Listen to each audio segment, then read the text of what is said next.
Welcome back to my another blog और पवास blogs में आपका एक बार फिर से स्वागत है। आशा करता हूँ आप जहाँ भी होंगे स्वस्थ होंगे, मस्त होंगे और खुश होंगे। तो आज जैसे कि आपने थंबनेल में देख लिया होगा कि आज के ब्लॉग में हमारा चर्चा का विषय क्या रहने वाला है। और ये भी एक गंभीर मुद्दा है और इस मुद्दे पे भी मैंने सोचा कि चलो क्यों ना एक ब्लॉग बनाया जाए, क्योंकि ये परिस्थितियाँ भी हमें देखने को मिल रही हैं और ये भी मनुष्य से रिलेटेड ही एक मुद्दा, तो क्यों ना इस पे भी चर्चा की जाए। तो कुछ समय पहले हमने देखा कि कोविड जैसी महामारी आई, तो दुनिया भर में बहुत दिक्कतों का सामना करना पड़ा। और वहीं कुछ ऐसी परिस्थिति थी कि लोगों को शहरों से गाँव की ओर पलायन करना पड़ा।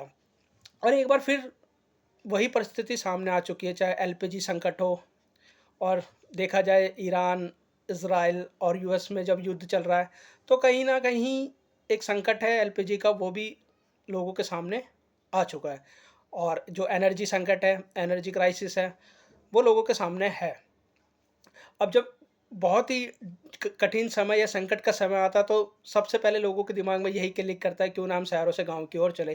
क्योंकि गाँव में जीवन यापन सस्ता होता है, कम खर्चीला होता है और लोग घरेलू घरेलू चीज़ों से जैसे खेती करके या पशुपालन करके अपनी जीविका या अपना रोज़मर्रा की ज़िंदगी चला सकते हैं। और वहीं शहर शहर एक एक्सपेंसिव चीज़ है और शहर में आपको जॉब्स के ऊपर डिपेंड्स रहना पड़ता है। या किसी का बिज़नेस है, तो बिज़नेस वाले तो लोग कम ही होते हैं, लेकिन अधिकतर लोग जॉब्स वाले होते हैं और डिपेंडेबल लोग होते हैं। तो जब कोई कठिन परिस्थिति आती है, तो उनके दिमाग में एक ही क्लिक करता है कि क्यों ना गाँव की ओर प्लान किया जाए। जैसे अभी परिस्थितियाँ चल रही है कि सिलेंडर की बहुत दिक्कत आ रही है, चाहे व्यापारी हो, चाहे घरेलू हो, तो लोगों को संकट का सामना करना पड़ा। और आगे सिचुएशन कैसी होती है, अभी किसी को कुछ पता नहीं कि अगर युद्ध लंबा चला, तो सिचुएशन तो बढ़ेगी, ज़ाहिर-सी बात है, ये कॉमन सी बात है। इसमें कोई दो राय नहीं है। और युद्ध अगर लंबा नहीं चला, तो सिचुएशन दूसरी भी हो सकती है। लेकिन अभी जो है कि सिचुएशन बहुत गंभीर है और एक क्रिटिकल सिचुएशन है। तो मैं ब्लॉग के माध्यम से यही कहना चाहता हूँ कि जब सिचुएशन एक क्रिटिकल होती है, संकट का समय आता है, भयंकर परिस्थिति आता है, तो लोगों के दिमाग में एक ही क्लिक करता है कि हमारे पास बस लास्ट ऑप्शन क्या है, हम गाँव जाएँगे, गाँव में रहेंगे, गाँव में ही सब कुछ करेंगे। वहीं दूसरी ओर जब सिचुएशन बहुत अच्छी चल रही है, तो वो कहते हैं कि गाँव में होता ही क्या है, गाँव में तो कुछ है ही नहीं। और वो पलायन करते हैं शहरों की ओर और शहरों की ओर उनकी रुचि बढ़ जाती है। देखो, परिस्थितियाँ तो सबके साथ ही अलग-अलग होती है और एक जीविकोपार्जन की परिस्थितियाँ हर हर कोई लोग पलायन करते हैं इसीलिए। लेकिन जब ये गंभीर सिचुएशन आती है, तो लोग फिर मूव भी तो होते हैं, रिज़र्व भी तो करते हैं, रिवर्स पलायन भी तो करते हैं शहरों की से गाँव की ओर।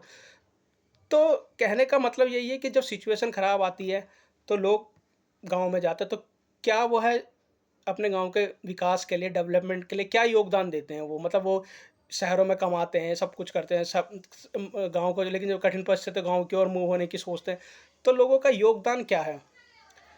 मैं यही कहना चाहता हूँ ब्लॉग के माध्यम से कि जितना हो सके लोग अपने गाँव के लिए भी कुछ ना कुछ योगदान, गाँव के विकास के लिए योगदान करें और वो डिपेंडेबल ना रहे गवर्नमेंट के, क्योंकि हर काम सरकारी करेगी। अब अगर आप कैपेबल हो, तो आप कुछ ना कुछ अपने गाँव के लिए डेवलप के लिए कुछ कर सकते हो। ऐसा नहीं है कि आप सिर्फ एक गवर्नमेंट एजेंसी के ऊपर ही डिपेंड रहे कि सरकारी जो भी करेगी सरकार, थोड़ा बहुत तो आप भी डेवलप कर सकते हो, क्योंकि वो हमारी जन्मभूमि है और जहाँ हमें वो कर्म भूमि है, वो हमारा बेस है।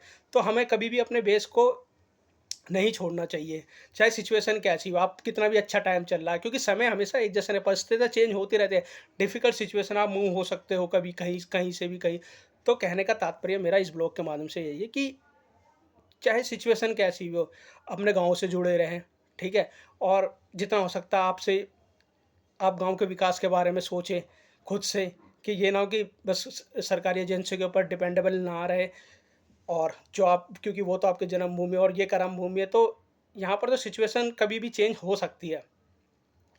और दूसरा ये है कि अभी डिफ़िकल्ट सिचुएशन है, सिचुएशन तो कभी भी कैसी भी आ सकती है। और जो लोग ये कहते हैं कि गाँव में कुछ नहीं होता, लेकिन गाँव में भी बहुत कुछ होता, करने वाले तो बहुत कुछ कर लेते हैं और जो ना करने वाले, जिन्हें नहीं करना, वो तो फिर कुछ भी कर लो, नहीं होता है। तो जो मेन पर्पस था इस ब्लॉग को बनाने का, कि मेरा कहने का मतलब यही है कि यार अपने ना बेस को कभी ना छोड़े, अपने गाँव जड़ ज़मीन को कभी ना छोड़े, क्योंकि वो हमारा बेस है, हमारी जन्मभूमि है। और जहाँ हम काम कर रहे हैं, वो तो हमारी कर्म भूमि है। और जब भी डिफ़िकल्ट सिचुएशन आती है, तो लोगों के दिमाग में एक ही क्लिक होता है, नहीं यार गाँव चलते हैं, बस गाँव इसमें ही सब कुछ है।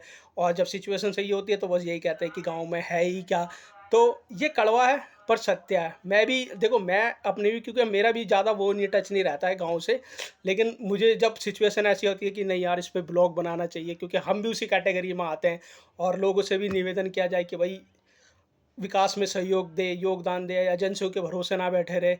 तो कहीं न कहीं, कभी न कभी तो विकास होगा, चीज़ें बदलेगी, और चीज़ें बदलती हैं, परिस्थितियाँ हमेशा एक जैसी नहीं रहती है, सिचुएशन हमेशा चेंज होती है।